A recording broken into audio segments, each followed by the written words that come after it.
moya wa uyafumana kuhle moya wa uyafuma moya wa nami ngafumana kuhle moya wa uyafuma moya wa nami ngafumana kuhle moya wa moya wami moya wa uyafumana kuhle moya wa moya wami moya wa uyafumana kuhle moya wa moya wami moya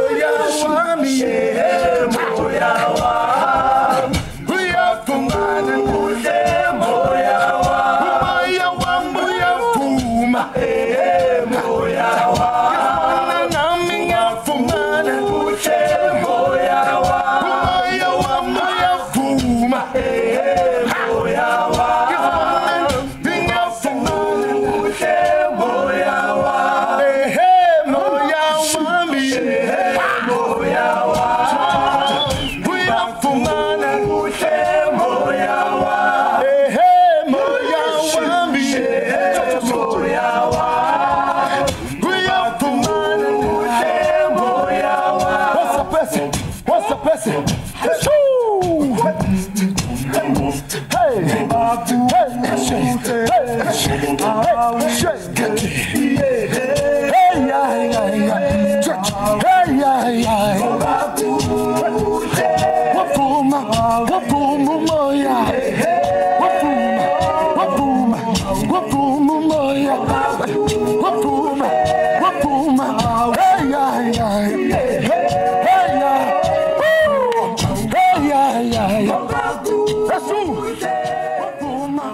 Kuhle moya wami batsho kamnandi abathandwa besithi umoya wami uyavuma uthi yes. Sawuncokola nabo ke kuhambeni kwexesha sive ukuba umoya wabo uvuma nje kukhale enyonini.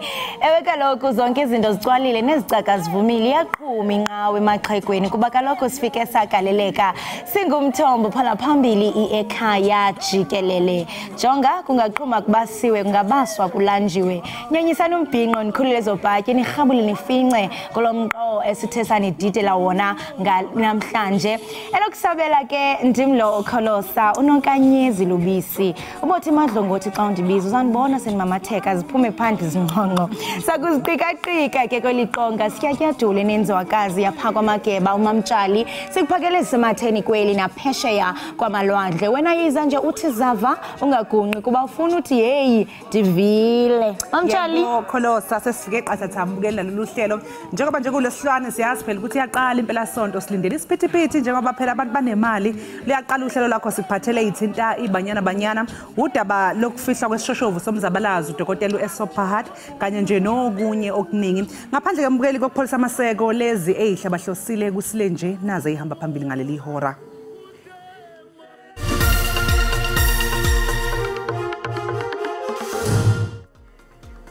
Umengameli uSiril Ramaphosa ufuna impendulo ezigcwele malungana nesigameko sokuvuza kwegesi esidlule nomphefumulo wabantu abayi-17 eBoksburg empumalanga yeGoli. Ubekwe kwikhaya lakhe lokugqibela ugqirha Esopahad nolishiye izolo eli limagada ahlabayo. Kwezemidlalo iqoqo lokugcina labadlali bebanyana litshathe imithwalo yalo labhekisa amabobo phesheya kwezilwandle ukuyobamba iqhaza kowendebe yomhlaba.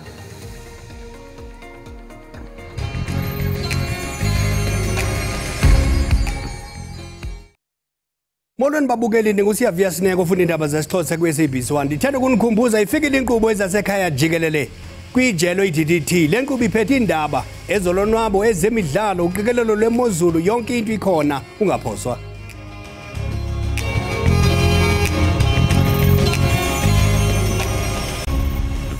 Umengameli uSiril Ramaphosa uthi kufanele kwenziwe uphenyo olunqala malungana nokushona kwabantu abayi-17 okukhona kubone izingane ezintathu emjondolo iAngelo engase Boksburg ekuruleni kanti ke abayi-11 bangeniswe esibhedlela okuholele ekutheni ke baphangalale ukuvuza kwegesi emayini ekude buduze nalendawo.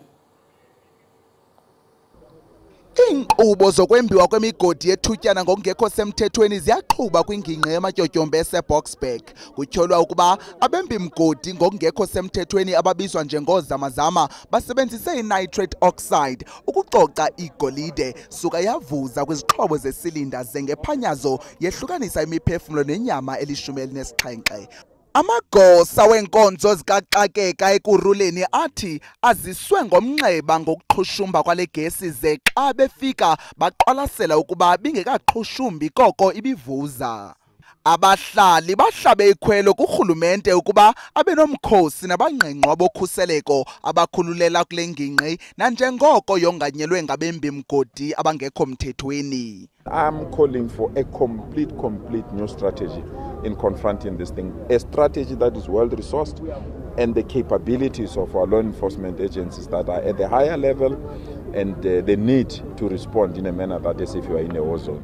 Abanye abahlali balibikile ivumba elingaqinisa imnqwazi kwabakwantsasana phambi kwesiganeko kodwa kutyholwa ihambo ngonyawo lonwabu ekuphenduleni kwamapolisa. Le ntlekele yehle emva kweenyanga ezintandathu isaquphe sokuqhushumba kwetanki yegesi sehla phambi komhla weKrismesi, nyewe leyo yanyothula imiphefumlo engama-40 kweli magada ahlabayo. Abasebenzi bemanyano eziphansi komfelandawonye wabasebenzi iCOSATU bebethe bhazalala kulo lonke eli namhlanje kugwayimbo lokuvakalisa ungoneliseki kwabo yimibe liqela kweli lizwe kuqoqosho oludodobalayo, intswelangqesho, urhwaphilizo nolwaphulo-mthetho. Bakwamelelela ukuba konyuswe imali yesibonelelo sikarhulumente esinikwa abantu abangasebenziyo kweli oluqhankqalazo ke luthe lwaqhuba phezolo. Abasebenzi bomfelandawonye wemanyano zabasebenzi iCOSATU baphume ngobuninzi kumaphondo ohlukeneyo eli kugwayimbo lwanamhlanje. Umongameli weCOSATU uzingiswa Losi ebekhokela olugwayimbo eGqeberha eMpuma Koloni. Siyonika ke ophethe isixeko umeya, sinike umphathi wamapolisa, sinike ophetheyo apha kwicandelo labasebenzi iDepartment of Employment and Labour, siphinda kwakhona sinikezele ku-MEC onikwe uba makaphathe kwicandelo lozomnotho. Sithi ke siyiCOSATU imiba esijongene nayo eMzantsi Afrika yimiba efika ichaphazela abasebenzi, ichaphazele nabangaphangeliyo, imiba yentswelangqesho, imiba yorhwaphilizo, imiba yobundlobongela, imiba yokungalingani kwimivuzo abantu abayifumanayo emisebenzini. Kwiphondo laseGauteng umngcelele wabasebenzi uphelele kwiofisi yenkulu baphathiswa umnumzana Phanyaza Lisufi. Usekela mongameli weCOSATU wesibini uLufuno Duncan uvakalise ukuba udanile kukuba umqulu wabo wezikhalazo ungamkelwanga inkulu baphathiswa yeliphondo ngokwayo. Entshona Koloni iinkokheli zeCOSATU kweliphondo zithi urhulumente makayinike ingqwalasela ingxaki yentswelangqesho ephezulu kweli lizwe, amilisele imigaqo-nkqubo ezaqinisekisa ukuba wonke ubani uyakwazi ukugxotha ikati eziko, nanjengoko iphawule ukuba ukunyuka kwenzala yemali-mboleko kuqhokrhe nangakumbi abasebenzi abahlawula amatyala. Empumalanga amalungu eCOSATU anikezele ngomqulu wezikhalazo kwifama yaseGibson ngaseHazyview kwinxalenye yolugwayimbo lukazwelonke lalomfelandawonye. Aba basebenzi batyhola abanini befama iAP Vos ngokusebenzisa abantwana abaselula phakathi kwezinye izikhalazo. Unondyebo we-SACP obeyinxalenye yolugwayimbo umemelele urhulumente ukuba athathe izigqibo ezicacileyo ngokuphethelene nemiba yamalungelo abasebenzi. We can't still discuss as if we're negotiating democracy. We should implement, we should be decisive and be decisive for our people. Ukante eThekwini kwiphondo laKwaZulu-Natal ngamakhulukhulu amalungu eCOSATU asabela ikhwelo lolugwayimbo. Enye yemanyano zabasebenzi ezithathe inxaxheba kolugwayimbo iUnited National Transport Union ithi amalungu ayo axhalabile ngekamva lawo kwinkampani yakwaTransnet nanjengoko kukho ingxoxo malunga nokufaka amacandelo athile ale nkampani kwicandelo labucala. Iphinile ngamengameli uPaul Mashatile lithi izwe ligqemeke udume lwengozi ngokudlula emhlabeni kwesishoshovu somzabalazo esabe singungqongqoshe ihhovisi likamengameli uDokotela uEkhaya. Lokhu ke ukusho enkonzweni yomngcwabo yalesishoshovu ebibanjelwe eGoli izolo. Ugqirha Ekhaya wazalelwa eShwayizareni kwiphondo laseMntla-Ntshona ngo-1939. Izihlobo nezalamane kunye nabo awayesebenza nabo babuthelene ukuze banike imbeko yabo yokugqibela. I knew Comrade Esop was ill, but I thought there'd be a few more days or even weeks, you know. So for us it's a huge, huge loss, this one. It's quite a sad day. It is tragic. We didn't expect it, although we knew that his health was not good. He gave his life to the struggle to emancipate our people. Njengabanye bexesha lakhe uPhahad behlonitshwa ngokuchasa urhulumente wocalucalulo. Esenza intetho yakhe usekela mongameli uPaul Mashatile umchaze uPhahad njengenkokheli. Our generation accepted him as our leader because we knew that he grew up at the collective knee of the generation of Oliver Tambo, Yusuf Dadoo, N.T. Naika, Regis September, Joe Slovo, Helen Joseph, and many others of our outstanding liberators. Ngo-1964 uPhahad wanyanzelwa elubhacweni emva kokuvalwa kwakhe iminyaka emihlanu. Ngexesha eselubhacweni usebenze kumaqonga enkokheli ze-ANC kunye ne-SACP. Ngelixesha waphinda waphumelela kwiziko laseMoscow waza wagqiba uqeqesho lomkhosi e-Angola. Emva kokuqala kwedemokhrasi uPhahad wonyulwa kwisikhundla sokuba ngumcebisi wepalamente kowayesakuba ngusekela mongameli uThabo Mbeki. Kwiminyaka emibini emva koko waba ngusekela mphathiswa kwiofisi kamongameli, isikhundla awasibambayo de kwaba nguJuni ka-1999. Emva koko waba ngumphathiswa kwiofisi kamongameli de kwaba ngu-2008. Uphinde wasebenza njengelungu lekomiti yesigqeba yesizwe yombutho wamakomanisi, i-SACP ne-ANC, ukusukela ngo-1994 ukuya ku-2007. Emva kokushiya urhulumente ngo-2008 uPhahad waqala imagazini eyayiphuma ngekota ebizwa ngokuba yi-The Thinker. Kananjalo une-PhD kwimbali kwiyunivesithi yaseSussex. uPhahad ubekwe kumangcwaba aseWest Park eRhawutini. Ushiya ngasemva inkosikazi yakhe uMeg, abantakwabo uAziz noNasim, nabantwana ababini nabazukulwana abahlanu. Luthi ludanile usapho lukaKatleho Bereng ekwasetyenziswa umzimba wakhe kwigumgedle loqhwesha entolongweni kukaThabo Bester emva kokuba barhanelwa amathathu bekhululwe ngebheyili kwinkundla ephakamileyo yaseFreystata. Abarhanelwa abakhululwe ngebheyili nguSenohe Matswara, uTeboho Dipholo noTieho Magutsa bakhululwe ngebheyili yama-10,000 umrhanelwa. Ujaji Jamela Mhlambi uthe imantyi yawuphosa umhlola ngokubalela ibheyile esithi akubonakali ukuba bangabaleka.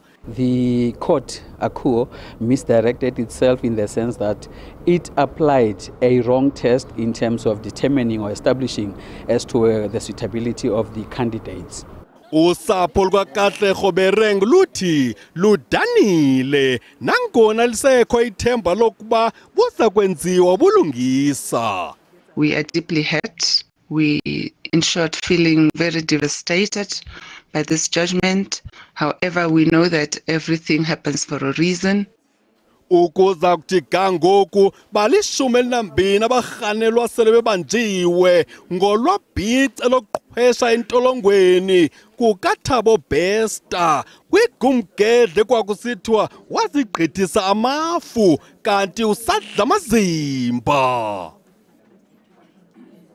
Ikomiti lephalamende elibhekela ukusebenza kwemali yabakhokhintela iSkopa linikele eLimpopo kuyohlola ukusebenza komnyango wezempilo esifundazweni. Ijonge ncakasana incitho yesebe lezempilo eLimpopo. iSkopa ihlabe ngemibuzo isebe ngeziphumo zophicotho.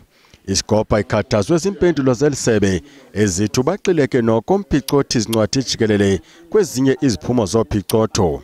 We can't sit here as an organ of government and allow another organ of state or a department to attack the integrity of a Chapter 9 institution.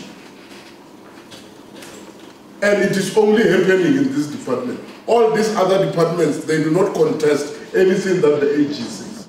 Kunjalo isebe liphethelele yokuba buhle budlelwane palo ne-office kaMphicoti Jikelele.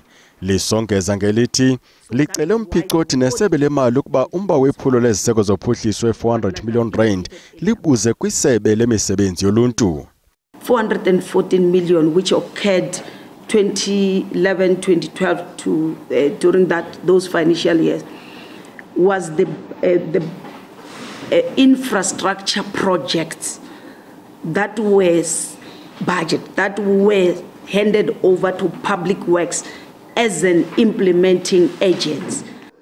Sebe likwaqinise ngelithi liyawenza amatiletile kusiphula nengcambu inkcitho engafanelekanga. Iinzame zexesha lolwaluko ngenaziphene eMpuma Koloni zife namthanyana. Bali-17 abakhwetha asele beswelekile ukanti babeli-11 kunyaka ophelileyo ngeli xesha. Iingcibi ezingekho mthethweni kunye nokushokoxeka kwamanzi emzimbeni zizizathu eziphala phambili ekuswelekeni kwabakhwetha. Ngaphandle kwemigudu yokuthintela inhlekele elilungelo liyaqhubeka nokuxhoxa nokunqongophalisa intsapho xa kungoku balithoba abantu abavalelweyo ngokwelusa amakhwenkwe ngokungekho mthethweni kweliphondo. Kuyamemelelwa uluntu luthabathe inxaxheba ekulweni elishwangusha. We are devastated as the province to see that within a 2-week period 17 lives have been lost, 17 young lives have been lost. Because we have done everything, we had our ducks in a row so that we guarantee the safe passage of our children to manhood. Alas, this is what has happened. The parents whose children have been sent to the bush without their knowledge, they do not come forward to open cases in the police stations. Those are the kind of developments that are sort of disappointing and discouraging to us, because in any case we expect that when an illegality has happened, the parent must be at the forefront of going to the nearest police station and open a case. Abazali bakhuthaziwe ukuba bazibike izihlandlo zolwaluko olungekho mthethweni kwi-agente zokuqinisa umthetho. Ungqongqoshe wezokuhlaliswa kwabantu uMamluko Kubayi uthi kumqoka ukuba uhulumeni aqikelele ukuthi uma ekhela abantu izindlu wakha izindlu ezisezingeni elifanele ukugwema ukuba zibhidlike kalula. Besiza nezinye indlela ezintsha zokwakha izindlu eMpuma Koloni. Ukuyeka kwezitene samente kusetyenziswa ubuchwephesha bale mihla nobuzokhusela abahlali kwisimo sezulu esibangela intlekele. Ukwakha izindlu kwabonwa ngendlela ekudala amathuba engqesho kwezindawo kwaye nokunqanda ukwakhiwa kwamatyotyombe ngokusemthethweni. So the conversations that we have, for example, with researchers, it's around innovative ways of doing things. But there are examples globally. I made reference to them in my speech.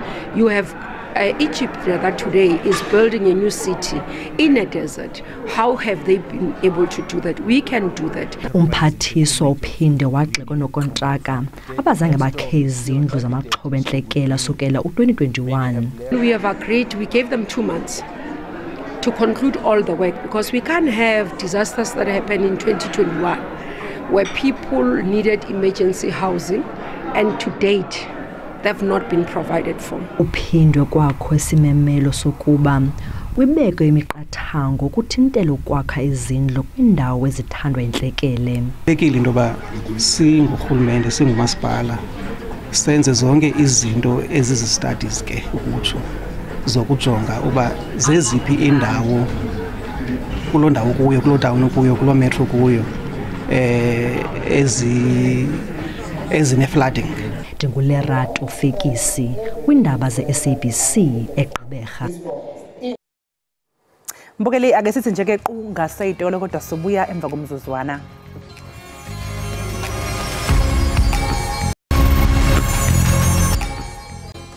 Enkosi ngokuhlala nathi nisasibukele kaloku apha ekhaya jikelele. Ngamawaka-waka emigodi axananaze kweli loMzantsi Afrika adala ungcoliseko lwamanzi ngeetyhefu kwaye egcwalisa umoya ngothuli oluyingozi. Ngelitsho lomhluzi wamanqina oku ke kusisigrogriso kwimpilo zezigidi zabantu abahlala kufuphi nezi ndawo. Kukwaqaqambisa abembi mgodi abangekho semthethweni kwisiganeko sakutshanje nesinxulunyaniswa nemigodi elahliweyo. Kusweleke abantu abali-18 kugqabhuko dubulo lwerhasi kumatyotyombe ase-Angelo kude kufuphi ne-Boksburg. Ukuxovula banzi lomba siye sarhweca kaloku igosa lesebe lezemigodi uMakhosonke Buthelezi. Masikubulise mnumzana sikwamkele enkqubeni. Ngiyabonga vuyokazi ngibingelele nababukeli. Uxolo igama lami nguKholosa. Oh ngiyaxolisa Kholosa. Enkosi.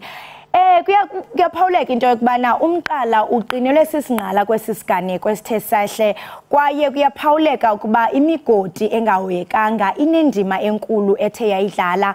Ingaba mhlawumbe ithini imimiselo karhulumente xa kuthethwa nemigodi engahoyekanga i-abandoned ngabula makhumsha? Yeah, msasazi kunemigodi about 6,000 engahoyekanga abandoned, and yonke le migodi yayiminwa for the past 100 years imining yaqala la eSouth Africa. Kodwa ngo-2002 kwase ngena umthetho we-Mineral Resources and Petroleum Development Act. Lo mthetho uphoqa imine ukuthi uma siqala ukumina masibanikeza i-mining right fanele babe ne-environmental plan ezosho ukuthi mase siqeda ukumina into sizorehabilitate leyo mine ngendlela eso, futhi bayaphoqwa ukuthi babeke nemali eceleni i-rehabilitation fund ezobasiza ukuthi after 30 years or whatever period nabamina bakwazi ke ukuthi ba-rehabilitate leyo ndawo. So ngaphezulu kwalokho ke siwumnyango senza sure ukuthi uma ngabe kenzeka ke leyo mgodi aba-owner waleyo mine wasekho ngoba sekukudala bagcina ukumina mhlambe ngoba 1970 or 1980 kanjalo. Thina ke sinohlelo lokuzivala ke lezo imayini ngoba kuba umthwalo wethu as i-Department of Mineral Resources and Energy ukuthi sivale leyo mine. So yithi ke siba nohlelo lokuthi sizivale ke lezo imayini. Uyathetha into yokubana njengeziko nenza lo msebenzi wokuqinisekisa into yokubana ezi mine ziyavalwa kuba apha sithetha ngemiphefumlo ethe yalahleka. Kumaxesha amaninzi siyafumanisa into yokubana ezi zehlo ezinje zithe gqolo ukuxhapheka. Ingaba mhlambe njengokuba nithi nizivala nifumana ntoni kwezi cases enizenzayo kwaye mvanje ungathi umzila okanye i-success enisele niyenzile ithini?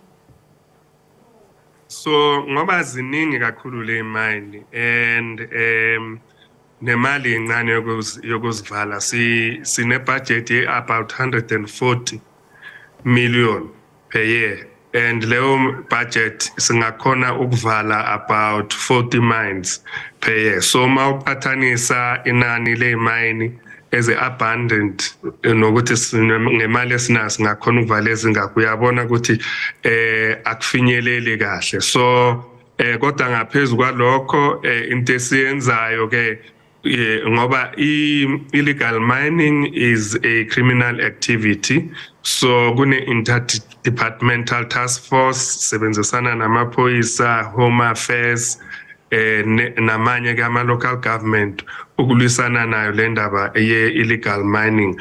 Kodwa ke uma ngiphendula umbuzo wakho njengoba ngisho imali ayenelanga kahle ukuthi sikwazi ukuthi sizivale zonke lezo imine ngokwenelisayo.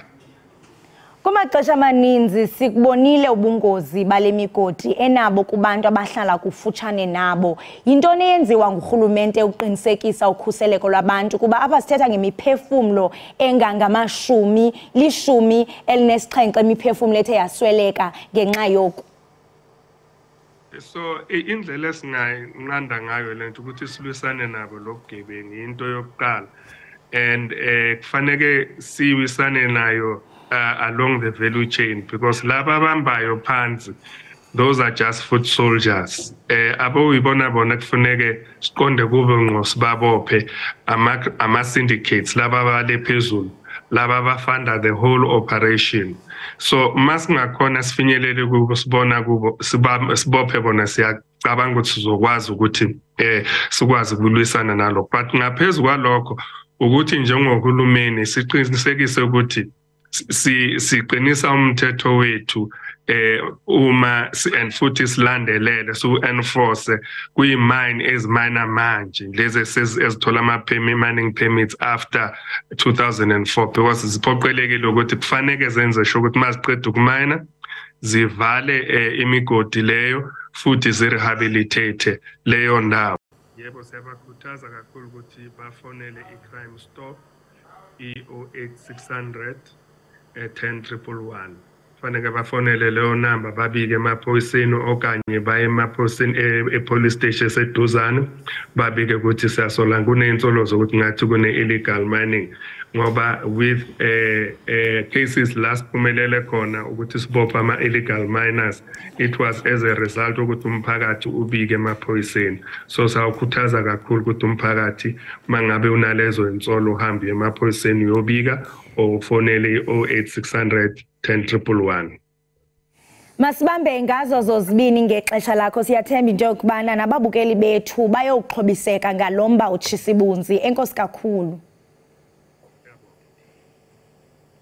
Right, mbukeli wami, xa sihlabela mgama ke namhlanje sijonga umbuzo wosuku. Sicela ukuba uphawule mayelana neemayini ezingasetyenziswayo ezishiya singahoywanga zibeka impilo zabahlali engozini. Ukuze sithathe umbono wakho ungasithumela ke ivideo ngeWhatsApp kule nombolo ethi 073 111 5775 073 111 5775 okanye ke unganxibana nathi kumakhasi ethu kaFacebook phantsi kwegama elithi SABC Ekhaya Jikelele. Mbukeli, njengamanje ke ake sithi nje ukwehlisa indaba ke sikudedele sikushiye nje nomculo omnandi wabathandwa emva kalokho kwesebe sesiya ezitolo ungayindawo mbukeli. Mina ngiyamthanda lo Jesu wamhlatshelo wempilo yena ngiyamthanda lo Jesu wamhlatshelo wempilo yena mina ngiyamthanda lo Jesu wamhlatshelo wempilo yena Engiyamthanda lo Jesu wamhlatshelo wempilo yami yena mina ngiyamthanda lo Jesu wamhlatshelo wempilo yami sithi bonono tanana tana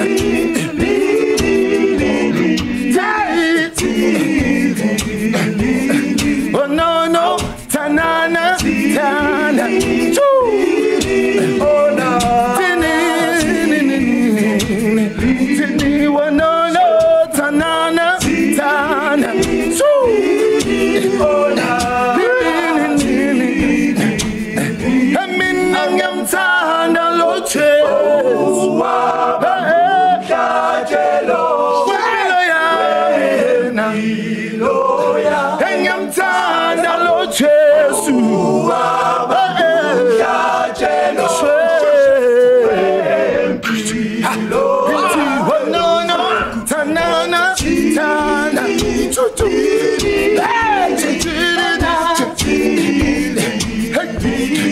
no no tanana tana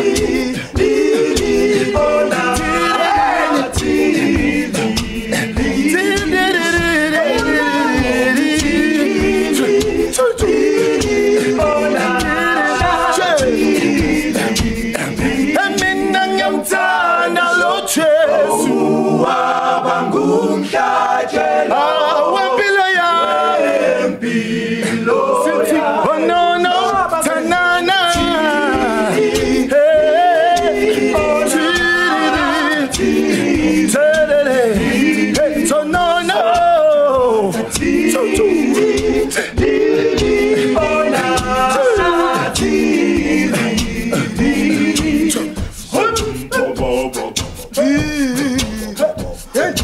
Let's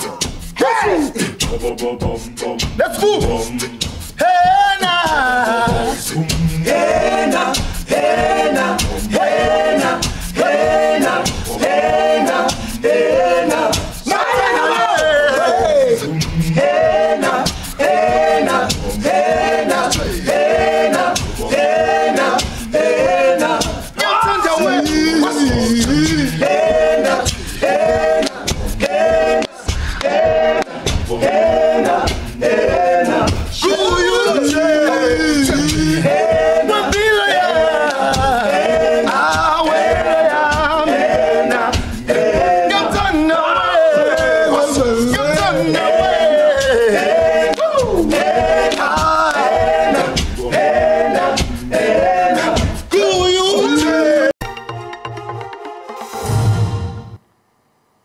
Siphinde sinamkele nisahleli nathi apha ekhaya Jikelele.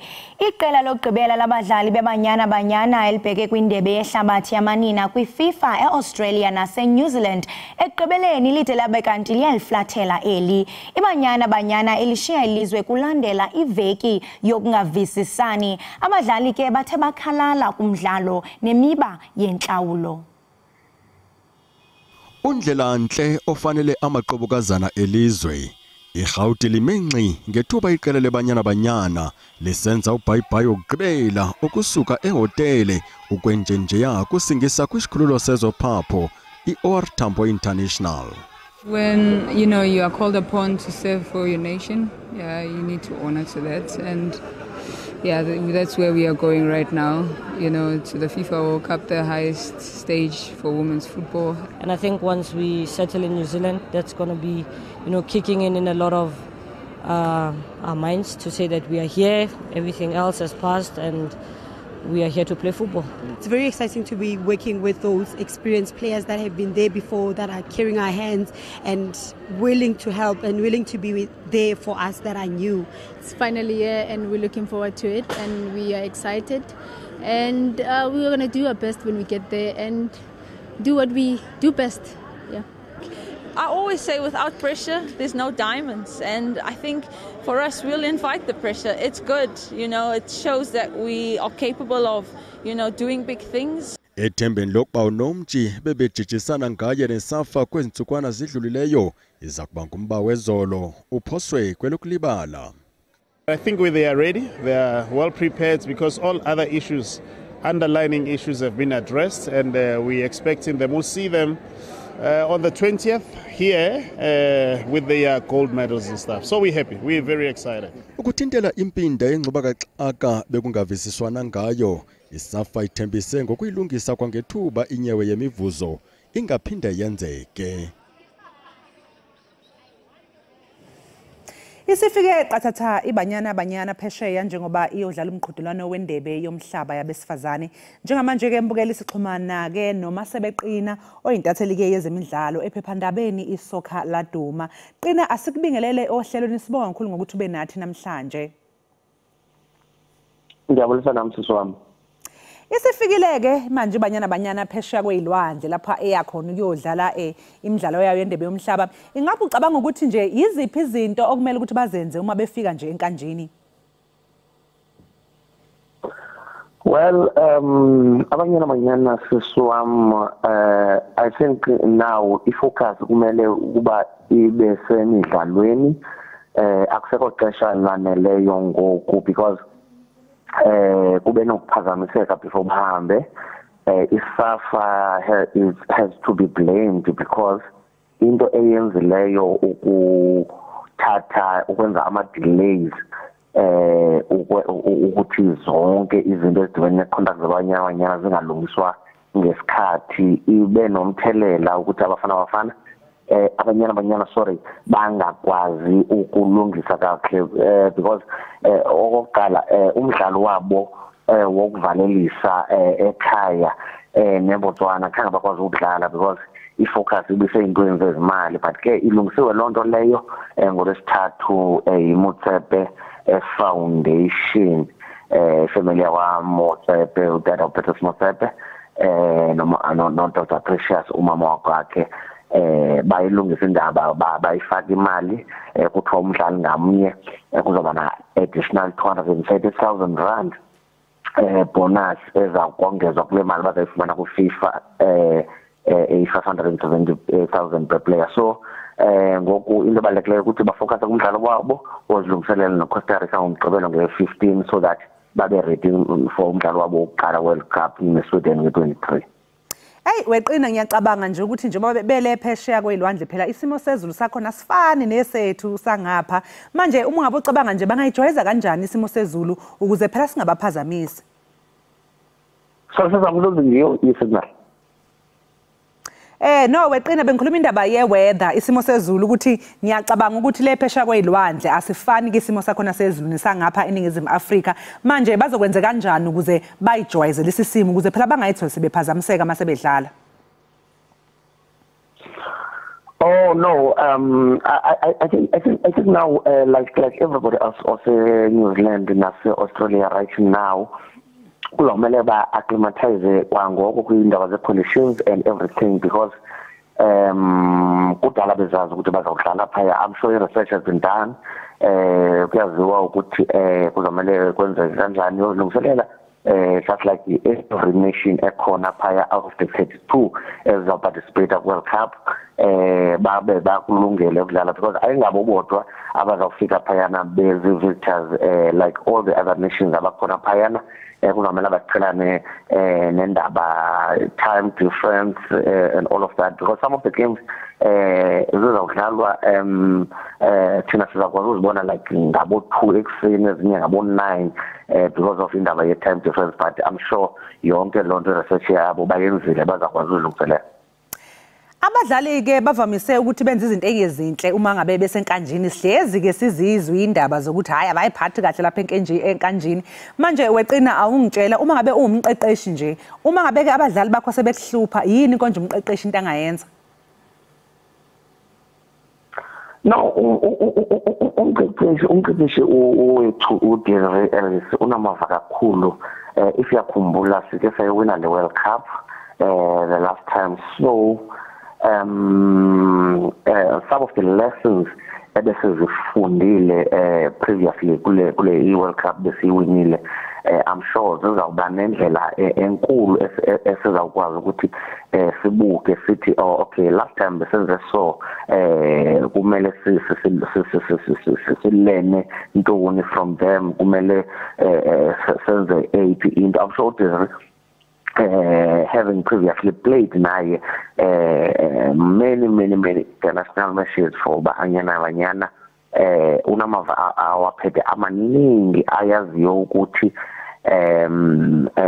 imidlalo so ilungiselelwa kanjani so kwalokuqala ngicabanga ukuthi kumele siqale all we have to do is to support the team and qinisekile ukuthi bazasiphathela udumo because abanyana at the end of the day are very capable on the field of play yeyona national team zethu esizithusayo kakhulu it's just that isafa sometimes it does let them down. Manje ngabe ikhona yini imidlalo yobungani ezodlalwa iqembu njengoba selifikile nje la kudlalwa khona umqhudelwano? Sorry sisi umdlalo ngibuza ukuthi ikhona yini imidlalo yobungani ezodlalwa ibanyana uma ngabe sifikile le njengoba isifikile nje ikhona yini imidlalo yobungani esingabona bedlala? Yes ukhona umdlalo oneCosta Rica like I said earlier uzabe uSaturday nge-15 nguwo owokugcina okuzilungiselela before ke sibe siyaqala official nge-23 neSweden. Manje ngiyabona ukuthi cha abadlali bebanyana Nkosi yami balithwele izwe yazi balithwele nje emahlombe abo ingabe mkhulu kangakanani lo msebenzi ababhekene nawo? Mkhulu kakhulu i-World Cup is not just any other competition and I think that is why abanyana were concerned because some of the concerns besides lendaba yemali enye concerns zabo last Sunday yayindaba ukuthi why bezodlaliswa neBotswana a lowly ranked team engazoba khona ku-World Cup kumdlalo wayo longiselela bebefuna like ukuthi kanti ku-organizwe tougher opposition so that babe nokuzilungiselela kakuhle bazithethe kakuhle and then nendaba ye-ground ebebedlaliswa kuyo eTsakani ground besithi particular ground izosiphathela ama-injuries nani why ingathi yonke lento ayithathwa serious because bekufanele bangoku njengamanje sinikwa i-matches tough and kwivenue ezi-right so that we can be ready but ke sinegame yokugcina esidlala neCosta Rica on Saturday the 15th then sizabona apho-ke ukuthi siready kangakanani for i-23 neSweden. Sibonga kakhulu ke Masebe ngesikhathi sakho sikufisele nje usuku oluhle lawo ke mbukeli bekuMasebe eqina oyintatheli ke yephephandaba isoka laduma besixoxa naye ke ngeodaba oluthinta ibanyana njengoba sazi ke mbukeli ukuthi phela isihambile yafika ke lapha eyodlala khona imidlalo umqhudelwano ke wendebe yomhlaba kanti bangabe ke siqhubekela phambili ke sizwa ezinye indaba zezemidlalo ugxile kubadlala sebemkantshubomvu umqeqeshi weqembu lesizwe la kuleli lizwe leNetball uNoma Plama ngesikhathi eqoka phela iqembu lokugcina labadlali abayi12 elizodlala ke kwindebe yomhlaba ezoqala ngomhlazi ngama-28 kuNtulikazi eKapa. Ngonhlaba umqeqeshi ukhiphe uhlu lwabadlali abayi15 aselihlungile wakhetha ke abayi12 okuzohlonywa ngabo kulomqhudelwano nabathathu abazobizwa uma kwenzeka kube khona abalimalayo. Bayishakalombili abadlali babeyingxenye yeqembu lama-Proteas elala lisine endebeni yomhlaba eyayise Liverpool eEngland ngonyaka u2019. Labo ke kwakungikapteni uBongiwe Msomi, uLenis Potgieter, uIne Marie Venter, uIzed Grissel, uKhanyisa Chawane kanye noShadin van der Merwe noKarla Pretorius noPhumza Maweni. Yizekela liqembu lagcina ngoJanuwari ukudlala imidlalo esemthethweni. uPlama ubelithola ithuba lokucija abadlali abazinze kuleli emakhempini elwabambele eStellenbosch kanye nase-Australia. Kuzobe kungokuqala mbukeli eminyakeni engama-63 ukuthi lo mqhudelwano ubanjelwe eAfrika. Ngakho ke kufanele silindele ukubuya neindondo. Ngokumbukeli ngaphambi kokuba kaloku uphume uye kwindawo ngendawo qiniseka into yokubana uyarhabula ufince kuqikelelo lwemozulu.